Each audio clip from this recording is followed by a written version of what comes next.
Assalamualaikum and hi, my name is Insyirah binti Muthanna, and today I want to tell you about a book entitled I Am Malala, How One Girl Stood Up for Education and Changed the World. This book is written by Malala Yousafzai with Patricia McCormick. This book was published by Little Brown and Company in 2014. This book has 5 sections and 230 pages. This is the Young Readers edition and it is one of the best-selling memoir. There is also the film version of her story entitled He Named Me Malala. This book also includes exclusive photos and materials about Malala's life from her young age.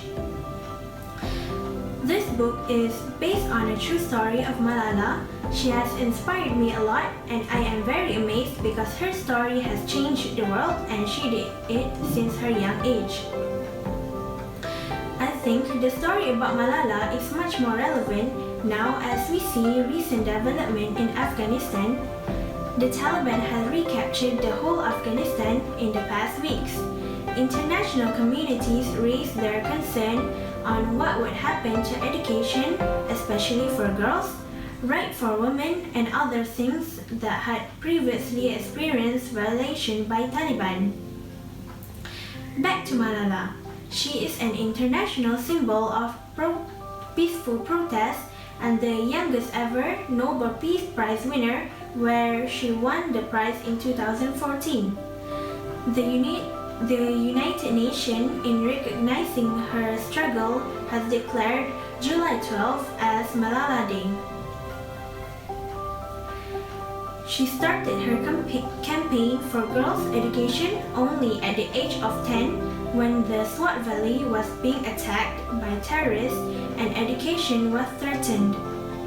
In 2009, she wrote about life under the Taliban for BBC Urdu and was featured in New York Times documentary about the education in Pakistan. Malala lived and was raised in Mangora, the largest city in the Swat Valley.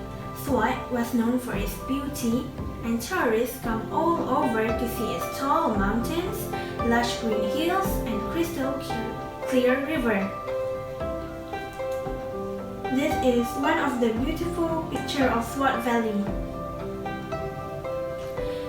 And one day, Malala and her friends were sitting in class when they heard a fearsome roaring from outside. They saw a swarm of army helicopters darken the sky overhead. In the beginning of this book, Malala tells that when she was young, she always had her passion for education since her father was an educator in the school she attended. But in 2007, the Taliban took over her region and in an attempt to bring major changes such as no education for girls, women aren't allowed to go to the market, and music was a crime. And because she said everyone has the right to be educated, she fought for their rights. Back then, she was only 10 years old and she started to give speech at the national TV show. In 2012, Malala was targeted by the Taliban and she was fired with 3 shots on her head while returning home from school. At that time, she nearly lost her life, but she survived.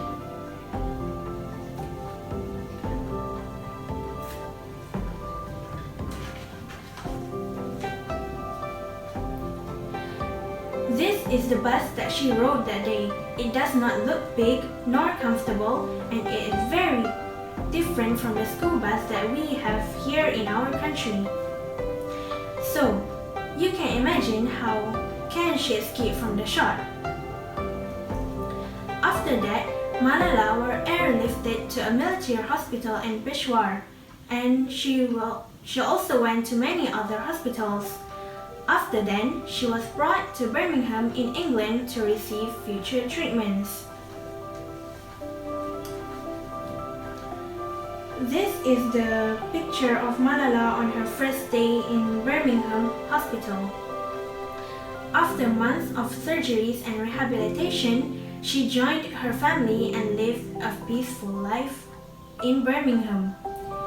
Malala determined to continue her fight until every girl could go to school. Malala also established Malala Fund, a charity dedicated to give every girl an opportunity to achieve a future as chosen.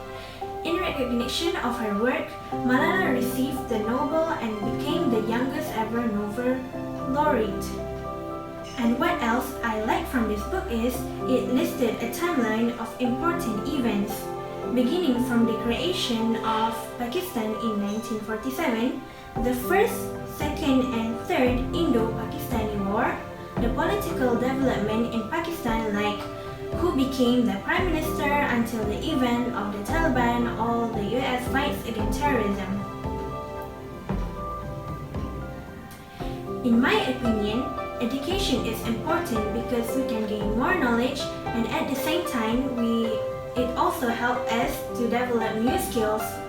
These skills are most important to equip us in facing the life in the future. As like Malala, she now has graduated from one of the best universities in the world, University of Oxford, and this has shown her hard work to enter the university. Finally, I hope we can emulate the spirit of Malala and her passion towards education. We need to study hard to achieve what we have dreamed of and to build a better world. So I really recommend to all of you to grab this book and read about Malala. I hope this would be beneficial to all of you. Thank you.